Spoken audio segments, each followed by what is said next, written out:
Morning students, today we will discuss in this video second part of this chapter and chapter name is atmosphere and its temperature. अब इस chapter में हम अपने जो remaining topics हैं उनको cover करेंगे, जैसे weather, climate, elements of weather and climate and factors influencing distribution. Weather क्या होता है, क्लाइमेट क्या है, डिफरेंसेस क्या हैं, टेम्परेचर क्या है, उसमें कौन कौन से सब टॉपिक्स हैं, इन सबको हम इसमें कवर करते हैं. चलिए let's be start. Weather vs climate. अब वेदर एंड क्लाइमेट क्या है, इन दोनों के बीच में बहुत डिफरेंस है. ठीक है, तो weather is hour to hour day to day condition of the atmosphere. तो वेदर क्या है, एक एटमोस्फेयर की ऐसी कंडीशन है जो day to day hour to hour change होती रहती है. ठीक है, हॉट एंड ह्यूमिड वेदर होता है ये. इसके बाद क्लाइमेट. क्लाइमेट क्या होता है, climate is the average weather condition of a place for a long period. ठीक है, तो अब देखिए वेदर क्या है, क्लाइमेट क्या है. क्लाइमेट किसी जगह का एक ऐसी एवरेज वेदर माना जाता है जो वहां एक फिक्स होता है. जैसे अब मैं आपको एक एग्जांपल दूं, जैसे हमारा है climate condition in Sahara desert. अब जो सहारा डेजर्ट है हमारा, सहारा डेजर्ट आप लोगों ने सुना है ना, तो वहां का क्लाइमेट कैसा है, वहां का क्लाइमेट बहुत ज्यादा हॉट है. ठीक है, तो वो एवरेज है, यानी अगर वहां पे इवनिंग एंड मॉर्निंग में अगर हवा भी चलती है तो भी वहां का क्लाइमेट हॉट ही रहता है, चेंज नहीं होता. ठीक है, अब जैसे ही दूसरा एग्जांपल मान लो आपका है क्लाइमेट कंडीशन इन अंटार्कटिका. अब अंटार्कटिका क्या है, बहुत ज्यादा कोल्ड प्लेस है ना, वहां पे बहुत ज्यादा क्या कहते हैं फ्रीजिंग होती है, जमा हुआ होता है सब कुछ, बहुत ज्यादा ठंडक होती है वहां पे. तो वहां का वो एवरेज वेदर है, एवरेज वेदर है. ठीक है, वहां वो चेंज नहीं हो सकता कभी भी. वहां पे अगर सन निकल भी रहा है तो भी वहां का क्लाइमेट क्या होगा, ठंड ही होगी. ठीक है, अब इसके बाद और डीपली अगर हम समझे, weather and climate are also two different things. अब वेदर एंड क्लाइमेट क्या है, दो अलग चीज है, बिल्कुल अलग है. ठीक है, तो weather refers to the atmospheric condition in a specific area and time. आपको फिर से मैं बता रही हूँ कि वेदर जो होता है वो एक ऐसी एटमॉस्फेयर कंडीशन है जो किसी जगह की किसी समय के अकॉर्डिंग चेंज होती रहती है. ठीक है, समय समय पर चेंज होती रहती है और बहुत शॉर्ट पीरियड के लिए होती है. और वेदर जो होता है वो एक प्लेस का एक एवरेज वेदर बताता है हमें, क्लाइमेट, जो एक लॉन्ग पीरियड के लिए होता है. ठीक है, जैसे मैंने आपको सहारा डेजर्ट और अंटार्कटिका वाला एग्जांपल बताया था, तो ये वही है.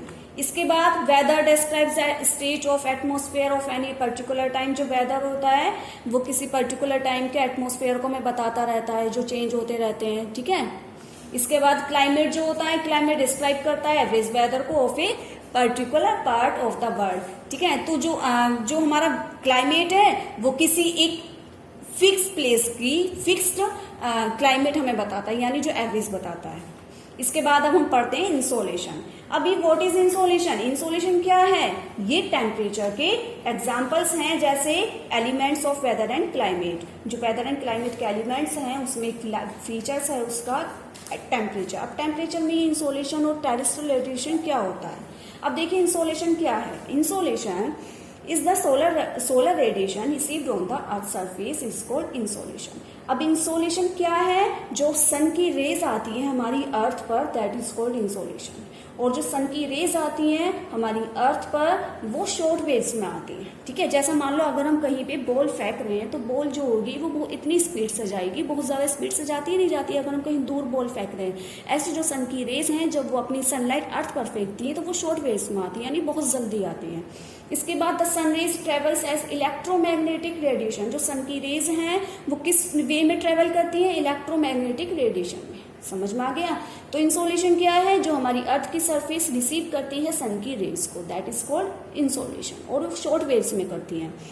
इसके बाद आता है हमारा टेरेस्ट्रियल रेडिएशन. अब टेरेस्ट्रियल रेडिएशन क्या है, ये भी जो हमारी सन की रेज हैं जब हमारी अर्थ की सरफेस पर आती हैं तो वो एटमोस्फेयर को बिना हीट किए, ठीक है, बिना हीट के जो हमारी अर्थ की सरफेस पर सन की रेज आती है, that is called terrestrial radiation.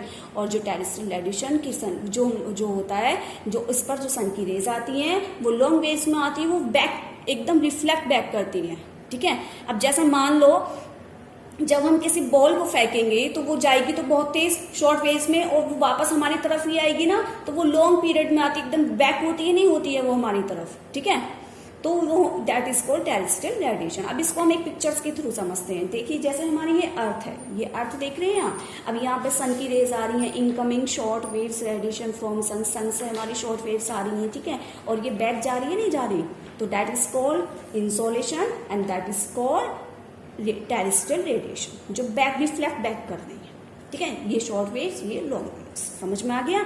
अब इसके बाद हम बात करते हैं अपने फैक्टर्स की, जो हमारे इसको इंसोलेशन को इफेक्ट करती है। जैसे first, inclination of the sun's rays. अब inclination of the sun's rays क्या है भी, जो हमारी सन की रेज है हमारी जब अर्थ पर आती है तो उसका जैसे हमारी सन की रेज का इंक्लिनेशन होगा ना, यानी जो हमारी सन की रोशनी है जैसे हमारी अर्थ पर उसकी झुकाव होगा, उसी के अकॉर्डिंग हमारा इंसोलेशन होगा।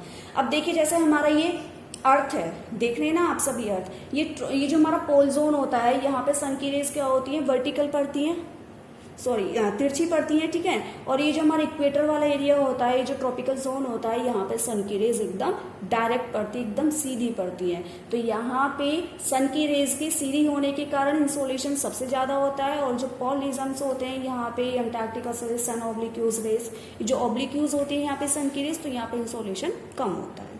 अब बात करते हैं हम अपने length of the day. This is the second factor. And length of the day क्या होता है भाई, जब जितना लंबा दिन होगा सन की जो हमारा सन है वो उतनी देर तक निकला रहेगा या नहीं। आप तो सभी नॉर्मल, ये तो सब नॉर्मल बात है, सभी जानते हैं। अगर दिन बड़ा होता है तो सन हमारा उतनी देर ही निकलता है, और अगर दिन छोटा होता है तो सन भी बहुत जल्दी चला जाता है। तो ये डिपेंड करता है हमारे लेंथ ऑफ द डे पे। क्या डिपेंड करता है, insolation. Amount of insolation received on the earth varies place to place from time to time, ठीक है। तो प्लेस टू प्लेस जो हो रहा है और टाइम टू टाइम ये चेंज होता रहता है insolation. And tropical area receive more insolation. ये देखिए यहाँ पे ये ट्रॉपिकल एरिया है ना, ये वाला इक्वेटर एरिया जो है, ये सबसे ज्यादा इंसोलेशन रिसीव करता है। समझ में आया, क्या करता है, सबसे ज्यादा इंसोलेशन, क्योंकि जो मॉर्निंग टाइम होता है उस पे हमारी सन की रेस तिरछी पड़ती हैं, तो वहां पे कम वो होती है, हीटिंग होती है, इंसोलेशन कम होता है। और जो ट्रॉपिकल वाला एरिया होता है उस पर सन की रेस एकदम सीधी पड़ती है, तो वहां पे इंसोलेशन सबसे ज्यादा होता है, ठीक है। तो ये उसी बात को कह रहा है, समझ में आया। अब इसके बाद थर्ड है distribution of land and water. आप सभी जानते हैं हमारी अर्थ पर जो वाटर है वो बहुत ज्यादा क्वांटिटी में है और लैंड हमारा कम है। तो इसीलिए इसमें ये एक बात बताइए, जब आपके पास एक छोटा सा एरिया हो, सन की रेस सारी उसी पर आके पड़े, सन की रेस सारी उसी एरिया पे आके पड़े, तो वो सबसे ज्यादा हीट होगा या नहीं, सबसे ज्यादा एब्जॉर्ब करेगा, सबसे ज्यादा रिफ्लेक्ट करेगा। तो ये उसी बात को कह रहा है कि जो सन है, जो लैंड है, वो एब्जॉर्ब करता है और रिफ्लेक्ट भी करता है हमारी सन की रेज को। इंसोलेशन वहां पे सबसे ज्यादा होगा, ठीक है। कम एरिया में इंसोलेशन सबसे ज्यादा होता है और ज्यादा एरिया में इंसोलेशन कम होता है। तो वाटर तो बहुत ज्यादा क्वांटिटी में होता है ना, तो इसी बात को कह रहा है कि वाटर के मुकाबले जो लैंड है, क्योंकि लैंड का मास कम होता है, ठीक है, तो जो लैंड है वो सबसे ज्यादा इंसोलेशन रिसीव करता है, वो सबसे ज्यादा सन की रेज को एब्जॉर्ब करता है और रिफ्लेक्ट भी करता है।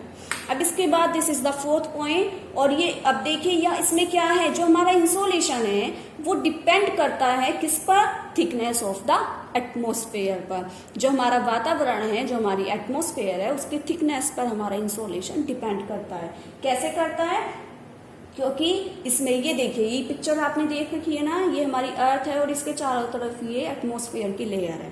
अब इसकी एटमॉस्फेयर की जो लेयर है, ये इसकी जो थिकनेस है इस पर डिपेंड करेगा, ठीक है। अब देखिए यहाँ पे पोलर रीजन पे, ये जो नॉर्थ वाला एरिया है, यहाँ पे पोलर रीजन पे इसकी जो थिकनेस है ये ज्यादा है ना, तो इसलिए यहाँ पे इंसोलेशन मिनिमम होगा। और ये देखिए यहाँ पे ट्रॉपिकल एरिया वाला है, जो इक्वेटर वाला एरिया है, यहाँ पे इसकी थिकनेस कम है ना इसके मुकाबले, तो यहाँ पे क्या होगा, हमारा इंसोलेशन सबसे ज्यादा होगा, सबसे ज्यादा। इसके बाद ऐसे यहाँ पे सन की रेस जो है हमारी ये ओब्लिक्यू हो रही है ना, ये यानी यहाँ पे भी थिकनेस कम है, यहाँ पे थिकनेस ज्यादा है इसके मुकाबले, इक्वेटर के मुकाबले, तो यहाँ पे भी जो हमारा इंसोलेशन है वो भी कम होगा। समझ में आ गया। तो किस पे डिपेंड करता है, जो एटमॉस्फेयर की थिकनेस है।